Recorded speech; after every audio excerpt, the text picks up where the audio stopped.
Okay guys, we're going to show you how to find sources at the UW library. So just type in UW library and of course go to the first site there, official site, and I might want to look up Renaissance art and do a basic search here.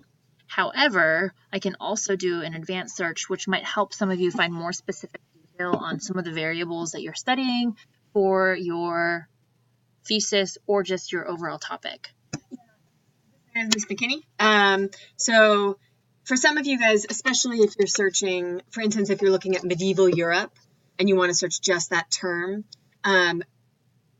itself, and you don't want to come up with sources that have medieval or Europe, you want to go to the advanced search and click this drop down box and do is exact, and then you'd want to type in medieval Europe. Ms. Rainwater and I have decided that our capstone topic for this video is going to be Renaissance art and gender. So I'm just putting this, and this, it contains Renaissance and Europe, and that's fine with me. So then I click search.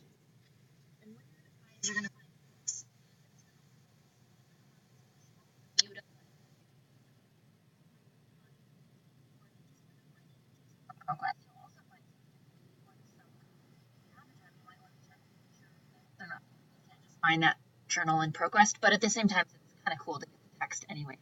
Yeah.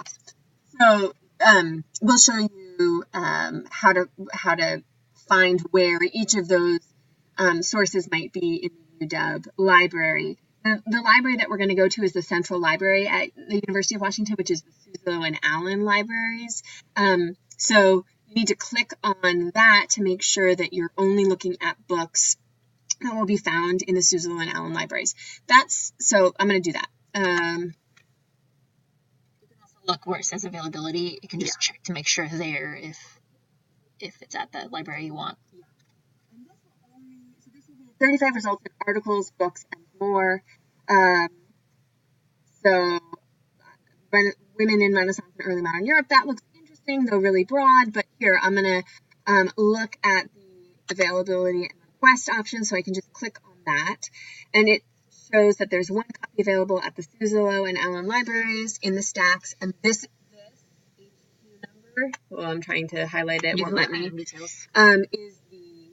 the call number. If I go to item details, I get a lot more information about the source, which actually can be really useful for finding other search terms that you can include. So the description can tell me more about what's in this text, and the related works can give me some other search terms that might be useful.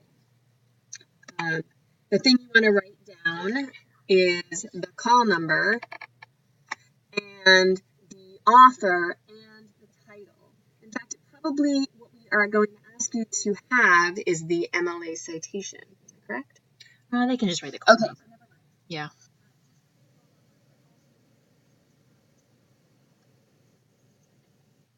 And then we want to show you also how to find a journal article, because the journals are going to be found in a big book of a lot of other journals. So, yeah. So,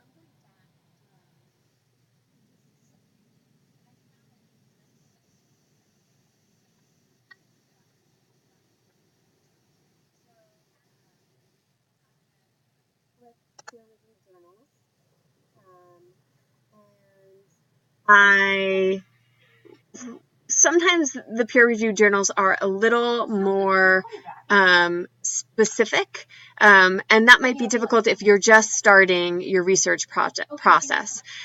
So that said, maybe I want to look at contentious readings, urban humanism, and gender difference in La Puce de Madame de Roche, which is in the Renaissance Quarterly, which is a journal that only has articles about Renaissance. Crazy nerds. So I can look at the item details for that source. This will sort of tell me more about what it is. It's an anthology of poems. So it could be primary sources. Yeah, maybe it could be a good primary source, potentially. So I would want to write down, again, the call number. So availability and request options. It is available at the Suzzallo and Allen Library in the stacks, and it's CB361 .r45. So write that down and write down the name of the article, the author, and the name of the journal. Yeah, that gets confusing for people. Okay, let us know if you have any questions. McKinney and Rainwater